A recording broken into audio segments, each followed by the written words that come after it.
Hey everyone, welcome back to another video. आज हम बात करने वाले हैं हमारा रियलिस्ट स्कूल के अमेरिकन रियलिज्म के सेकेंड जूरिस्ट के बारे में, and that is Jerome Frank. Okay, तो रियलिस्ट स्कूल जो है वो मैंने पिछली वीडियो में बहुत सक्सेसफुली चालू कर दिया है पढ़ाना। रियलिस्ट स्कूल जो है वो क्या बोलता है कि भाई तुमने बाकी सारे फैक्टर्स देख लिए लॉ के डेवलपमेंट और लॉ के प्रोग्रेस के लिए, बट जो मेन फैक्टर्स हैं वो लोग जो लॉ के आसपास रहते हैं, वो लोग जो लॉ पढ़ते हैं, जो लॉ से डील करते हैं ऑन अ डेली लाइफ, तो ये लोग जैसे कि जजेस and lawyers and judicial officers, उनका साइकोलॉजिकल, सोशल और पर्सनल फैक्टर्स जो हैं वो लॉ को कैसे इवॉल्व करते हैं, लॉ को कैसे डेवलप करते हैं, वो भी हम देखेंगे। अब यही जो है रियलिस्ट स्कूल बोलता है। रियलिस्ट स्कूल जो है रियल फैक्टर्स जो कि लॉ को सराउंड करते हैं उनके बारे में बात करता है, और वो कैसे लॉ को इन्फ्लुएंस करते हैं अलग अलग तरीके से, उसके बारे में रियल स्कूल बात करता है। तो रियलिस्ट स्कूल जो है उसकी दो ब्रांचेस रही हैं, American and Scandinavian realism. American में हमने फर्स्ट वाला जूरिस्ट पढ़ लिया है, सेकेंड जूरिस्ट अब हम आज चालू करेंगे, and then will complete the American realism. Okay, तो भाई चालू करते हैं, चलो पढ़ते हैं जेरोम फ्रैंक जी क्या बोल रहे हैं। ओके, तो जेरोम फ्रैंक जूरिस्ट हैं अपने, वो उनका व्यू पॉइंट क्या है on realism, let's study about it. Jerome Frank was initially practicing lawyer and later was appointed as a judge in US Circuit Court, and उनकी दो बुक्स हैं, Law and Modern Mind, If Man Were Angels। दो इनके work हैं, ये मैंने यहाँ लिखे हुए हैं, बुक्स हैं इनकी। बुक्स लर्न करनी है तो ठीक, नहीं करनी है तो कोई बात नहीं। I don't know if it could be a question in the exam, but अगर आपको करनी है, if you are interested you can learn about the books. Irrespective of that, अब उनका व्यू क्या है वो देखते हैं। इनिशियली वो क्या थे, लॉयर रह चुके हैं जेरोम फ्रैंक, बाद में उनको जज बना दिया गया था यूएस कोर्ट का। तो ये बोलते क्या थे, he exploded the myth that law is a continuous uniform certain invariable and asserted that जजेस do not make law and instead they discover it. इन्होंने क्या किया, इन्होंने ये मिथ जो है, अब है भी नहीं है वो मेरे को नहीं पता, बट इन्होंने सिंपली ये बोला कि भाई जो लॉ है वो ना कंटिन्यूअस है, ना वो यूनिफॉर्म है, ना वो सर्टन है। मतलब कि लॉ सेम नहीं है हर जगह के लिए, लॉ सेम नहीं है हर इंसान के लिए, लॉ सेम नहीं है हर सिचुएशन के लिए। लॉ चीज़ों के साथ, सिचुएशंस के साथ और सर्कमस्टेंसेस के साथ बदलेगा ही, और ये बदलना, लॉ का मॉडिफाई होना, लॉ का इवॉल्व होना बहुत ज़्यादा ज़रूरी है। यही जेरोम फ्रैंक बोल रहे हैं कि लॉ जो है ना वो कंटिन्यूअस नहीं है। मतलब एक लॉ जो पिछले ज़माने में चलता था, एक कोई ऐसी कस्टम या ये कोई ऐसा रूल जो पिछले ज़माने से चलता आ रहा है, वो ज़रूरी नहीं वो अभी भी कंटिन्यू हो, राइट। कितने लॉज हैं जो अब आज जाके जो हैं वो इवॉल्व हो चुके हैं, उन्हें हटा दिया गया है। दूसरा वो बोलते हैं लॉ यूनिफॉर्म भी नहीं, यूनिफॉर्म मतलब हर इंसान के लिए सेम लॉ अप्लाई नहीं करता है, राइट। फिर law is not certain and invariable. उन्होंने आगे क्या बोला, ही असर्टेड दैट जजेस do not make law and instead they discover it. इन्होंने ये बात बोली कि जज लोग जो हैं वो लॉ बनाते नहीं हैं, वो क्रिएट नहीं करते हैं। ऑब्वियसली जज सिर्फ लॉ को इंटरप्रेट करते हैं, उसको सिर्फ डिस्कवर करते हैं, है ना।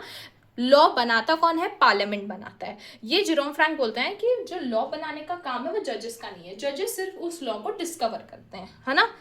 तो फ्रैंक जी ये बोल रहे हैं, अभी तक हम लोग कितना सुन चुके हैं कि लॉ रूलर बना रहा है, लॉ जो है गॉड बना रहा है, लॉ जो है पार्लियामेंट बना रही है, स्टेट बना रही है। तो अब कोई नई बात नहीं है अगर आपने एक और सुन लिया कि जो लॉ है वो जजेस नहीं बनाते, बट वो सिर्फ उसको डिस्कवर करते, क्योंकि पूरे जूरिस्प्रूडेंस में लॉ की परिभाषा और लॉ बनाने का और लॉ का सोर्स जो है वो चेंज होता रहा है।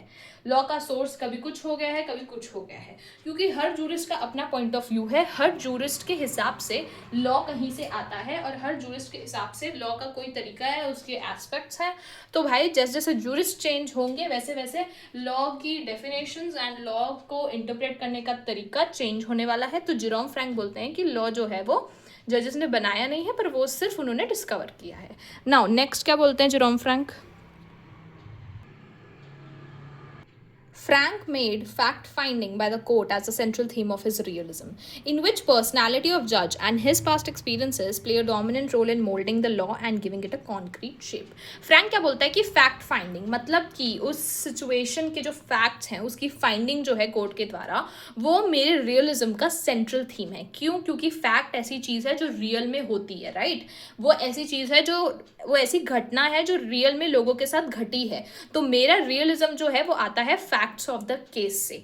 in which personality of judge and his past experience play a dominant role in molding the law and giving it a concrete shape. अब हमको किसी केस के फैक्ट पता चल गए, उसके अलावा बीइंग अ जज, अगर आप जज हो, अपने आपको जज की प्लेस पे रख के सोचो, अगर आप जज हो एंड आपके पास कोई केस आया है, तो इरिस्पेक्टिव ऑफ लॉ क्या है, आपके पास कोई चोरी का केस आया है, ठीक है, चोरी जो है वो बेसिकली एक सर्वेंट है, सर्वेंट ने अपने मालिक के घर से जो है ज्वेलरी चुरा ली for example, okay. You being a जज, आपने इससे पहले बहुत चोरी वाले केसेस जो हैं उनसे डील किया है, तो आप जब आप इस केस का डिसीजन लोगे तो क्या आप अपना पास्ट एक्सपीरियंस यूज़ करोगे? डेफिनेटली यूज़ करोगे। क्या आप देखोगे कि सर्वेंट की जो है वो क्या इंटेंशन रहा है और चोरी जो है वो कितनी बड़ी हुई है और किस वजह से हुई है, what was the cause of the चोरी, है ना। ज़रूरी तो नहीं है कि अगर थेफ्ट की पनिशमेंट BNS में 3 साल एंड फाइन दी है तो आप हर केस में उसकी वही पनिशमेंट डिसाइड करके जो है जजमेंट दो, राइट। तो यहीं पे वो ये बोल रहा है कि जब भी कोई केस होता है तो जज की पर्सनैलिटी, कि जज क्या एज अ पर्सन, उसका पर्सोना क्या है, उसका पर्सपेक्टिव क्या है चीज़ों को लेके, और जज का पास्ट एक्सपीरियंसेस क्या रहे हैं, ये दो चीज़ जो है वो लॉ को मोल्ड करने में और उसको एक कंक्रीट शेप देने में बहुत ज़्यादा अहमियत रखती है। मोल्ड कैसे कर रहे हैं कि हम ज़रूरी नहीं है कि अगर कोई चोरी कर रहा है तो सबको ही हम 3 साल की सज़ा दे रहे हैं, है ना, क्योंकि लॉ में वही लिखा है, बट हमको लॉ को मोल्ड करना पड़ रहा है। किसी को हम 1 साल की दे रहे हैं, किसी को हम 3 साल से ज़्यादा की भी दे रहे हैं, है ना। तो वो बात है कि लॉ कौन से सिचुएशन में कैसे अप्लाई होता है वो आपको मोल्ड करना पड़ता है। आप मतलब जज जो है वो मोल्ड करेगा लॉ को उसकी पर्सनैलिटी के हिसाब से, उसके पर्सपेक्टिव के हिसाब से। Then Frank emphasise that law is not merely a collection of abstract rules. उसने बोला कि भाई लॉ सिर्फ एब्स्ट्रैक्ट रूल्स नहीं है। एब्स्ट्रैक्ट मतलब इमेजिनेशन में नहीं चल रहे हैं आपके, है ना, ये रूल जो आपने बनाया हुआ है ये कोई इमेजिनेशन नहीं है, ये रियल है, क्योंकि ऑब्वियसली हम रियलिज्म की बात कर रहे हैं। तो यहाँ पे लॉ को बहुत रियल समझा जाता है, लॉ को बहुत प्रैक्टिकल थॉट दी जाती है, right. It is not something that exist in your whims, that's not something that exist in your fancies, it is a very real concept. और उसको बहुत ही, अभी तक हम क्या थ्योरी में डील कर रहे थे लॉ को, राइट। रियलिज्म में लॉ को बहुत प्रैक्टिकली डील करते हैं। रियलिज्म का पूरा कंसेप्ट ही यही है कि भाई थ्योरी में आप बोल सकते हो कि लॉ नेचर से आया है, लॉ जो है वो रीजन से आया है, बट रियलिटी में लॉ कहाँ से आया है, रियलिटी में लॉ क्या है, that is what we are dealing with. तो फ्रैंक यही बोलता है कि वो एब्स्ट्रैक्ट रूल्स नहीं होते। आगे क्या बोल रहा है वो, लेट्स फ्लिप द कॉपी। हाँ, आगे क्या बोल रहा है कि legal certainty is inherent in it and therefore mere technical legal analysis is not enough for understanding as to how law works, है ना। लीगल अनसर्टेनिटी बहुत ज़्यादा है लॉ में। कैसे है अनसर्टेनिटी, जैसे मैंने आपको बताया कि अगर लॉ में बता दिया गया है कि एक स्ट्रेट रूल दे दिया है कि चोरी के 3 साल की सज़ा है, चोरी करने की 3 साल की सज़ा है, तो भाई जो बंदा उतनी बड़ी चोरी नहीं कर रहा, for example somebody is stealing for his family या somebody is stealing for some reason और वो उतनी बड़ी चोरी भी नहीं कर रहा है, ठीक है, या किसी को फंसा दिया गया और वो चोर नहीं है, तो उस टाइम पे लॉ कैसे अप्लाई करेंगे। यही जो लीगल अनसर्टनिटी है, इसकी वजह से जो है जजेस को अपना दिमाग लगाना पड़ता है, and that's where law actually evolves.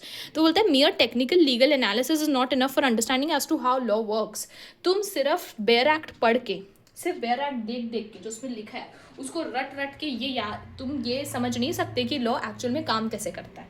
आपको कोर्ट जाके केसेस देखोगे तब समझ आएगा आपको कि भाई 3 साल की सज़ा दी ज़रूर है बेयर एक्ट में, बट वो 3 साल की सज़ा कैसे देनी है, किस तरीके से देनी है और किस सिचुएशन के हिसाब से देनी है, वो आपको जो है प्रैक्टिकली ही समझ आएगा। तो जेरोम फ्रैंक यही बोल रहा है कि लॉ जो है वो एब्स्ट्रैक्ट नहीं है, उसमें लीगल अनसर्टेनिटी है ना, मतलब हर चीज़ लिखी नहीं हुई है लॉ में, कुछ आपको अपना दिमाग में लगाना पड़ता है। और उसके अलावा आप सिर्फ उसको टेक्निकली पढ़ के, थ्योरिटिकली उसको पढ़ के जो है नहीं समझ सकते कि लॉ कैसे काम करता है। This was Jerome Frank. Now let's talk about John Chipman Gray. ये भी हमारे जूरिस्ट हैं भाई, एक जूरिस्ट है हमारे रियलिज्म के। According to Gray, law is what जजेस declare and it includes the rules which judges of courts lay down for determination of legal rights and duties of a man. John Chipman Gray के हिसाब से law, मैं इनको grey बोलती हूँ, ठीक है। तो अकॉर्डिंग टू ग्रे, इनके हिसाब से लॉ क्या है, इनके हिसाब से लॉ वो है जो जजेस डिक्लेयर करते हैं, जिसको जजेस प्रोनाउंस करते हैं, मतलब जो जजमेंट देते हैं जज, वो लॉ है इनके हिसाब से। जबकि जेरोम फ्रैंक ने बोला कि लॉ जो है वो जज नहीं बनाता, लॉ जजेस नहीं बनाते। क्या बोला था अभी जेरोम फ्रैंक ने कि लॉ जजेस नहीं बनाते, बट ग्रे बोलते हैं कि जजेस जो डिक्लेयर करते हैं, जजेस जो जजमेंट देते हैं, वही लॉ है। ठीक है, तो आप देख सकते हो कि जैसे जैसे हम जूरिस्ट नए नए पढ़ते जा रहे हैं, हर जूरिस्ट का पॉइंट ऑफ व्यू कितना अलग अलग है, और आपको ये सारे पॉइंट ऑफ व्यू याद करने हैं। आप इनको याद करने के लिए क्या कर सकते हो, आप इनको अपने फ्रेंड समझ सकते हो कि जब आप फ्रेंड के बीच में मतलब आपस में बैठ के बात करते हो तो सब लोग अपने अपने व्यूज़ देते हैं, राइट, कि कोई टॉपिक है उसके ऊपर सब अपने अपने व्यूज़ दे रहे हैं, राइट। तो समझ लो ये जूरिस्ट लोग आपके फ्रेंड हैं जिनके अपने अपने व्यूज़ हैं। तो याद तो आपको करने पड़ेंगे कि हर जूरिस्ट क्या बोल रहा है। Okay, next, it includes the rules which जजेस of courts lay down for determination of legal rights and duties of man. Law simply यही है, लॉ आपकी लीगल ड्यूटीज़ और आपके लीगल राइट्स डिफाइन करता है। कॉन्स्टिट्यूशन में फंडामेंटल ड्यूटीज़ दी हुई है 51A में, आपके फंडामेंटल राइट्स दिए हुए हैं 14 से लेके। तो ये सारे जो हैं ये लॉ ही है। लॉ क्या करता है, आपकी फंडामेंटल ड्यूटीज़, आपकी लीगल ड्यूटीज़ और राइट्स जो है वो बताता है। कौन बताता है, जजेस बताते हैं। For him laws made by legislatures are mere dead words of statute and courts put life into them by judicial interpretation। ये बोलता है कि जो भाई लॉ जो लेजिस्लेचर बनाते हैं, मतलब जो पार्लियामेंट बनाती है लॉ, है ना, जो बिल होता है फिर वो पास होता है तो वो लॉ बन जाता है, ये जो है ये सिर्फ डेड वर्ड्स हैं। Dead words in the sense ये सिर्फ बेजान चीज़ें हैं। इनमें लाइफ, इनमें जो है जिंदगी तब भरी जाती है, या ये जो है वर्क तब करते हैं जब जजेस इनको इंटरप्रेट करते हैं, जब जजेस इनका असली मतलब, असली कोर समझाते हैं थ्रू इंटरप्रिटेशन। ये जॉन चिपमैन ग्रे बोलते हैं। ठीक है, लॉ जो है, जो पार्लियामेंट बना रहा है, वो सिर्फ मेयर वर्ड्स हैं, वो सिर्फ वर्ड्स हैं, बट इन वर्ड्स को लाइफ कौन देता है, जजेस देते हैं थ्रू जुडिशियल इंटरप्रिटेशन। ये ग्रे जी बोल रहे हैं। अब now let's talk about our last jurist of American realism and that is Oliver Wendell Holmes, noted American jurist, discussed law from POV of a bad man, that is the person who is before court accused or wrongdoer। Oliver Wendell Holmes का जो point of view है या POV रहा है वो मेरे को बहुत ही यूनिक लगा। उन्होंने क्या किया, उन्होंने बोला कि भाई अभी तक हम जो हैं लॉ लॉ लॉ इतना बोल रहे हैं एंड उसको इतना ज़्यादा डीप में समझ रहे हैं, बट हम ये नहीं समझ रहे कि लॉ उस बंदे के पर्सपेक्टिव से क्या चीज़ है जिसने क्राइम किया है। मतलब कि जो अक्यूज्ड है, अक्यूज्ड के पर्सपेक्टिव से लॉ को किसने समझाया है, ओलिवर वेंडल होम्स ने समझाया है। क्या बोला इन्होंने बोला है कि जो बैडमैन है, जो अक्यूज्ड है, जिसने गलत काम किया है ना, उसका लॉ में कोई इंटरेस्ट नहीं है, उसको लॉ से कोई फर्क नहीं पड़ता, उसको नहीं जानना उसका ये एस्पेक्ट क्या है, उसका वो एस्पेक्ट क्या है, उसको फर्क नहीं पड़ता। Accused has no interest in law. क्यों नहीं पड़ता फर्क कि भाई, क्योंकि भाई उसने गलत काम किया है, उसको सिर्फ ये जानना है कि मैं जीत रहा हूँ या मैं हार रहा हूँ केस, है ना। अगर कोई अक्यूज्ड है तो क्या वो वकील से ये सब पूछ रहा है कि भाई मेरे को लीगल टर्म्स बता, मेरे को सेक्शन बता, मेरे को आर्टिकल बता, जिससे कि मुझे जानकारी चाहिए। क्या उसको जानकारी चाहिए होती है कोई भी लॉयर के पास आता है तो? नहीं, उसको ये होता है कि भाई मेरे को इस केस से निकाल, मेरे को इस केस से जितवा, और अगर मैं नहीं जीत पाता, अगर ये केस मेरे अगेंस्ट डिसाइड होता है तो क्या कॉन्सिक्वेंसेस या क्या सज़ा मुझे मिल सकती है, उसको सिर्फ उससे मतलब है। तो वेंडल होम्स यही बता रहे हैं कि accused has no interest in law, rather he is interested in what courts would do or decide in this particular case, whether he will win or lose and what are the effect of winning or losing on him। उसको कोई फर्क नहीं पड़ता, तुम अपने legal jargons अपने पास रखो, अपनी लॉ की किताबें अपने पास रखो, मुझे बस इतना बताओ कि मैं ये केस जीत रहा हूँ या हार रहा हूँ, और अगर मैं हार रहा हूँ तो मुझे क्या पनिशमेंट मिल सकती है कोर्ट से। तो ये हमारा अक्यूज का पॉइंट ऑफ व्यू है लॉ समझने का। Then Holmes asserted that where there is gap in law जजेस are required to take account of precedent. जहाँ पे भी लॉ में गैप है, जहाँ पे भी अगर किसी भी टॉपिक के ऊपर लॉ नहीं बना है तो जजेस क्या करेंगे, जजेस प्रेसिडेंट उठा के देखेंगे, मतलब cases that has already been decided उनकी जजमेंट उठा के जो है वो देखेंगे। हर बार आप प्रेसिडेंट नहीं यूज़ कर सकते, बट होम्स बोलते हैं कि जहाँ पे भी आपको लॉ नहीं समझ आ रहा या लॉ नहीं बना है उस टॉपिक पे तो आप प्रेसिडेंट का यूज़ कर सकते हो। लास्ट बात क्या बोलता है, वो बोलता है he must decide the best way to proceed and result may be a decision which is innovative in some way but fundamental principles are always part of it when law is not clear। जब law clear नहीं है किसी भी topic पे के ऊपर, या फिर लॉ जो है वो समझ नहीं आ रहा है, राइट, कोई ऐसी चीज़ कोई ऐसा केस आया है, कोई ऐसी सिचुएशन आई है जिसके ऊपर हम कोई भी लॉ अप्लाई नहीं कर सकते जो ऑलरेडी दिया गया है, तो हम क्या करेंगे, हम इनोवेटिवली मतलब we will create some rules, we will create some decisions ऐसी चीज़ों से ताकि वो जो केस है उसको हम सॉल्व कर पाएँ, उस केस की जजमेंट दे पाएँ। पर वो इनोवेटिव जो है, वो इनोवेशन जो है, वो फंडामेंटल प्रिंसिपल्स के ऊपर ही बेस्ड होनी चाहिए। जैसे कि केशवानंदा भारती के केस में हमें बोला गया है कि जो कॉन्स्टिट्यूशन का बेसिक स्ट्रक्चर है, जो प्रियम्बल का बेसिक स्ट्रक्चर है, जो हमारे फाउंडिंग फादर्स ने दिया है, उसको आप ऑल्टर नहीं कर सकते।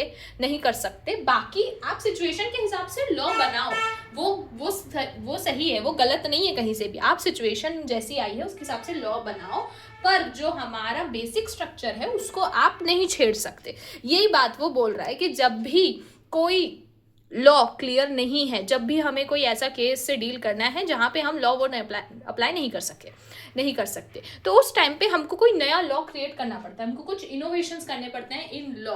तो वो इनोवेशंस करना इज गुड, बट वो इनोवेशंस हमेशा फंडामेंटल प्रिंसिपल्स पे ही बेस्ड होने चाहिए और फंडामेंटली वो सही होने चाहिए। तो ये था हमारा last thought of our last jurist of American school, John Chipman Gray. ये कंप्लीट हो गया हमारा। नेक्स्ट वीडियो में will deal with Scandinavian realism.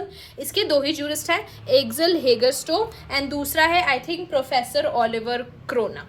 तो we have I think it's Karl Olivecrona, professor Karl Oliver corona. तो ये हम जो है नेक्स्ट वीडियो में will deal with it. So thank you for watching, bye bye.